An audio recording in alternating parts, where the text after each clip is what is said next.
জান্নাত হয়ে যেত, কিন্তু হাত খারাপের বুদ্ধি আছে, ভালো করার বুদ্ধি নেই। হ্যাঁ, আমরা না কোরআনের কথা বলি, আরে এই যে 16 বছর সভা করেছি, আহা এই ডানে বাঁয়ে কত বিএনপির নেতা বসে থাকছেন। আমরা যখন রাজনৈতিক ময়দানে ভালো ভালো কথা কইছি, হক কথা কইছি, ওনারা সেই ইনকারেজ দিচ্ছে, হ্যাঁ হুজুর ফাইটা ফেলে না, হ্যাঁ কথা কোন না।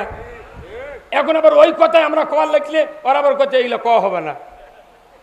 তার মানে কি? তার মানে হক কথা কোনো পরিবেশে সহ্য হবে না।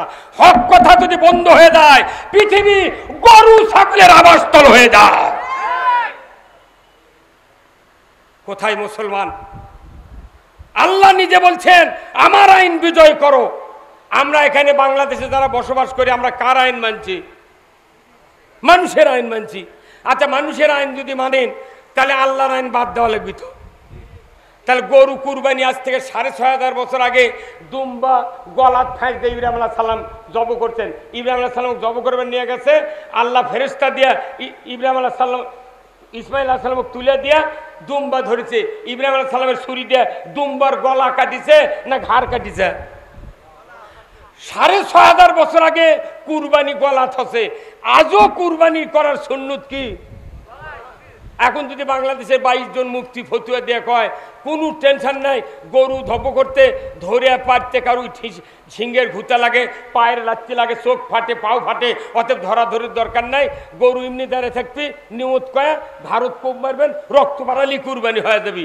আচ্ছা, কোনো একটা মুফতি যদি ফতুয়া দেয় আর ইনকে দাঁড়িয়ে থেকে যদি গরু জব করে ঘাড়ত, কোনো একটা ফকির নিয়ে যদি গোস্ত লিবার যায় কুরবানি, উই যদি জানবার পারে যে গরু খাড়া করে ইনকার ঘাড়ত কাটিছে, ওক যদি কয় তোকে 10 কেজি গোস্ত দেবো আর 5000 টাকা দেবো, তুই পাক করে খাবো, ওই ফকির নিয়ে কবি তোর খুরত সালাম।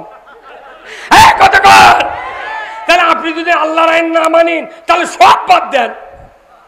হ্যাঁ কথা কোন না, আপনি জাগা মতো আল্লাহর আইন মানবেন, আর আসল জায়গাতে আল্লাহর আইন না মানে দাদার আইন মানবেন, বাটাম ফাটাবি আল্লাহ।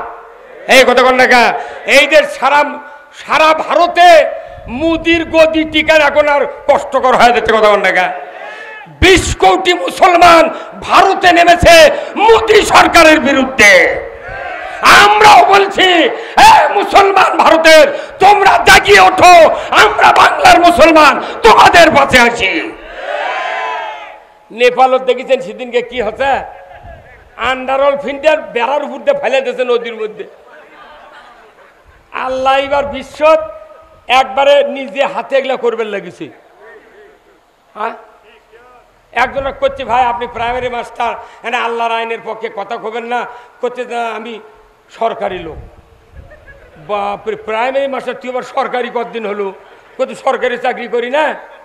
আর এক লাইভ করছি ভাই আপনি চাকরি করেন না, আল্লাহর আইনের কথা কল করছে না, বা আমি তহসিলদার, আমি খাজনা আদায় করি, সকলের সাথে থাকা লাগে, আমি এই সিয়ারের থেকে আল্লাহর আইনের কথা কবার পারবো না। তুই তো ওই যে 18 সালে দিনের ভোট আতর দেওয়ার পারছিল।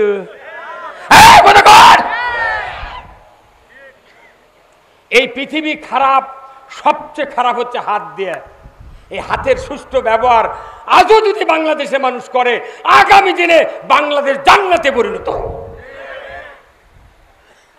আমি বলি তো যে এই যে 5ই আগস্টের পর যে সরকার আছে, বিএনপি যদি 139 সিট নিয়ে, আর ইসলামী মোট দল যদি 161 সিট নিয়ে, এরা মিল মহব্বতে যদি এই দেশটা চালিয়ে একবারে দেখাল হয়নি যে না সমাজ একবারে শান্তি দিয়ে ভরে গেছে, তাহলে কাম হলো হয়নি। কিন্তু এখন হয়ে গেছে কি, এই আমরা টানাটানি করতে করতে দেখেছি। আপনার টিস্যু ছিলেন ভাই, টিস্যু, এটি টিস্যু আছে, টিস্যু চেনেন না মনে করেন, এটা টিস্যু এবার পাকালে কি হয়? হ্যাঁ, এটা টিস্যু, এলে টিস্যু, এই টিস্যু যদি এইভাবে পাকায় তাহলে এটা দড়ি হয় না। আমাকে বাংলাদেশের রাজনীতিবিদ যারা আমরা আছি, মনে করেন টিস্যু দিয়ে দড়ি পাকাছে, পাকা এইদিকে এক গ্রুপটা নিচ্ছে, এইভাবে এক গ্রুপটা নিচ্ছে, আর এই টান এই টিস্যু সহ্য করে পারবে? বাংলাদেশের যে আদর্শ যে রাজনীতি, এটা টিস্যুর রাজনীতি। কথা কনে করা, এটা টিস্যু, এরা যদি সিরা যায় টানাটানি করতে করতে ইদিকো এই দলেরও পেছনে পাকা, এই দলেরও পেছনে পাকা, দুইজন যদি মাজা থাক না খেয়ে পরে কোনো মানুষের মাজা থাকবে, এই দুইজনের মাজা যখন শেষ হবে ওরা আবার এসে পেটন ধরবি। হ্যাঁ কথা কন না, টানাটানি করা যাবে না। এইবার বাংলাদেশে একটা সুস্থ গণতান্ত্রিক একবার ন্যায় ইনসাফ ভিত্তিক সরকার বাংলাদেশে কায়েম করতে হবে। তাছাড়া এই দেশে ডক্টর ইউনূসের কাম বাদে এই দেশ ভালো করবি।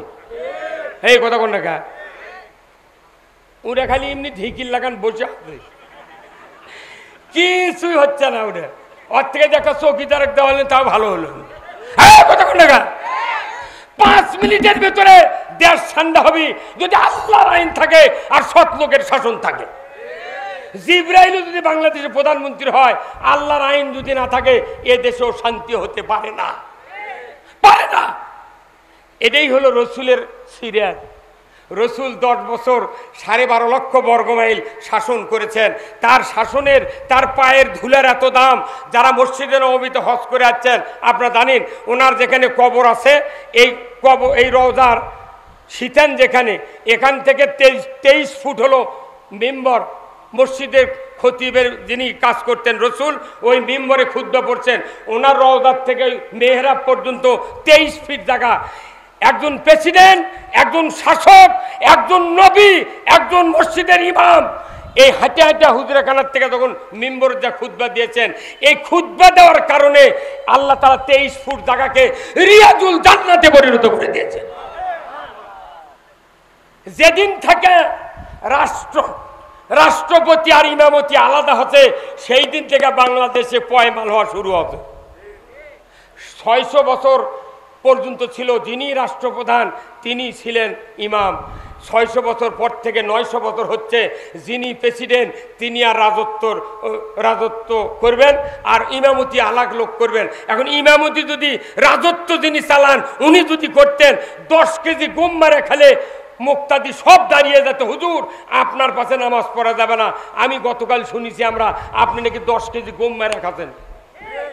এখন এই দুর্নামের কারণে ব্রিটিশ সরকার আইন করে, ব্রিটিশের আগে ইহুদিরা আইন করে, লর্ড ক্লাইভ থেকে শুরু করে এরা করছে কি, ইমামতি আলাদা, রাষ্ট্রপতি আলাদা। হযরত ওমর ফারুক রাষ্ট্রপতি ছিলেন, ওনার গায়ের জুব্বার ঝুল বড় হচ্ছিল। একটা যুবক লাভ দিয়ে ওটা কথা, হুজুর খুতবা পরে শুনবো, আপনার জামা লম্বা হলো কে বলেন। আমাদের দেশের কোন চেয়ারম্যানও বলা যাবে আপনার ব্যাংকত এত টাকা থাকবে কে, ওই মমতাজক বলা যাবে এই এত টাকা ফিরিজত কে, এই বলা যাবে?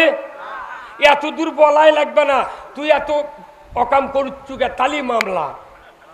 হ্যাঁ তাহলে আর উমর ফারুক যুবক বলছেন, হুজুর খুতবা শুনবো না, আপনি আগে জবাব দেন। কি জবাব? না আপনার জামা, আমরা একই সমান কাপড় বাঁচি, আপনারটা কেন ঝুল বড় হলো বলতে হবে। তখন উমর ফারুক দাঁড়িয়ে থেকে চিন্তা করছেন, তাহলে এই উত্তর তো আমার ছেলে ছাড়া কেউ দিতে পারবে না। তখন ওনার ছেলে লাভ দিয়ে ওটা বলছে, ভাই আমার বাবার এই জুব্বাটা এই জন্য লম্বা হয়েছে, আমার ভাগে যতখানি কাপড় আমার আব্বারও ততখানি কাপড়, কিন্তু আমার বাবা যেহেতু একটা মসজিদে নববীর ইমাম, তার একটু জামা নিসফ শাক লাগবে, এই জন্য আমার কাপড় ওনাকে আমি দিয়ে দিচ্ছি। আল্লাহু আকবার। পরে ওই উমর ফারুক বলছেন, যুবক তুমি আমার সাথে নামাজের পর দেখা করবে। সমস্ত মুক্তাদি চিন্তা করছে, যার ভয়ে শয়তান 40 দিন হাঁটে না ওই রাস্তা দিয়ে, তাই তোমাকে কত দেরি করবে, আর আজ কিছু হবি। পরক্ষণে দেখা গেল উমর ফারুক ওনার পিঠে থাপা দিয়ে বললেন, আমি অন্যায় করলে আমার সামনে বিরোধিতা করার একটা যুবক আমি পেয়েছি, অতএব আমি কিয়ামতের দিন জাহান্নাম থেকে বাঁচার জন্য একটা বাধা প্রদানকারী যুবককে আমি পেয়েছি। আল্লাহু আকবার। ওই যুবকের নামে কি উমর ফারুক মামলা দিছিল? কি মামলা রে? রাত্রে স্বপ্নে মামলা। এই 16 বছরের পরে আমি একদিন বাড়ি শুয়ে আছি, পুলিশ গেছে, বুঝছে, পুলিশ গেছে। আমার বাড়ির তো ব্যাগ দরজা নেই, এখন কোন দিক দিয়ে বাড়ায়। স্ত্রী বললো যে আজ তো আর ধরা না দেওয়া বুদ্ধি নেই।